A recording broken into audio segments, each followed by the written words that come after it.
자기 눈 속에 있는 들보. 사랑하는 성도 여러분, 반갑습니다. 오늘 우리는 마태복음 7장에 기록된 예수님의 말씀을 함께 묵상하려 합니다.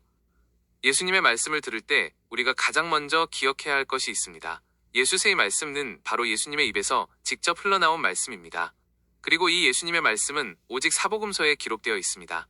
성경 66권 가운데 예수님의 직접적인 말씀이 기록된 곳은 사복음서뿐입니다. 그래서 사복음서는 모든 것의 핵심이요, 우리 신앙의 네 기둥이라 할 수 있습니다. 이 사실을 우리는 결코 가볍게 여겨서는 안 됩니다. 오늘 이 시간이 예수님의 말씀을 통해 은혜를 받는 귀한 시간이 되기를 바랍니다.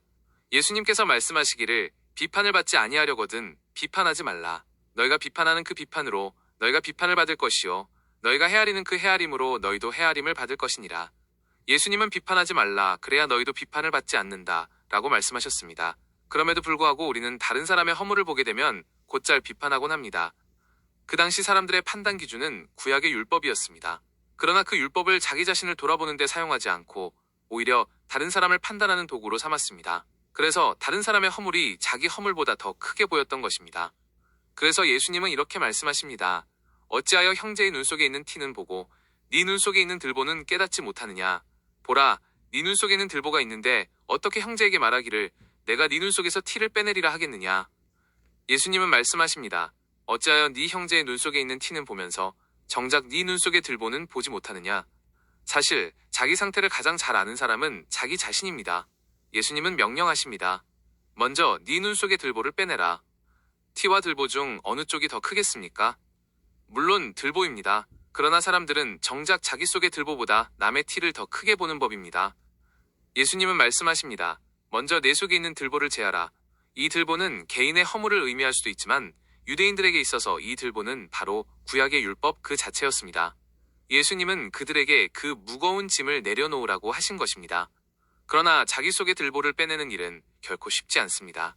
그러나 자기 눈의 들보를 먼저 제거해야만 비로소 형제의 눈 속에 있는 티를 도울 수 있습니다.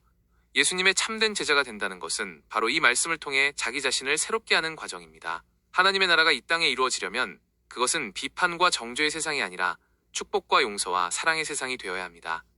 비판은 다툼을 낳습니다. 분열을 일으킵니다. 그러나 우리는 기억해야 합니다. 공적 기관에 대한 비판은 반드시 필요합니다. 개인에 대한 비판과 공적 단체에 대한 바로잡음은 분명히 구별되어야 합니다. 교회는 개인이 아니라 공적 기관입니다. 교회가 잘못된 길로 가면 반드시 책임을 물어야 합니다. 잘못을 덮어버린다면 그 교회는 이미 죽은 교회와 다를 바 없습니다. 교회를 아들에게 세습하는 교회가 있습니다. 또한 땅 투기를 통해 부를 늘려가는 교회도 있습니다. 그런 교회는 당연히 비판받아야 합니다. 잘못된 것은 잘못되었다고 말해야 합니다. 예수님께서 서기관들과 바리새인들에게 화 있을진저 라고 하실 때 그분은 한 개인을 정죄하신 것이 아니라 그들이 속한 율법 체제 전체를 책망하신 것입니다. 이 점을 우리는 올바로 이해해야 합니다.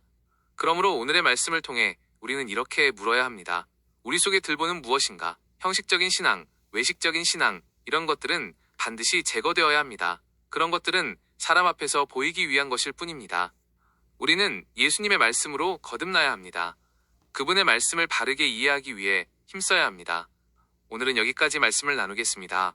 성도 여러분에게 언제나 주님의 평안이 함께 하시기를 바랍니다. 감사합니다.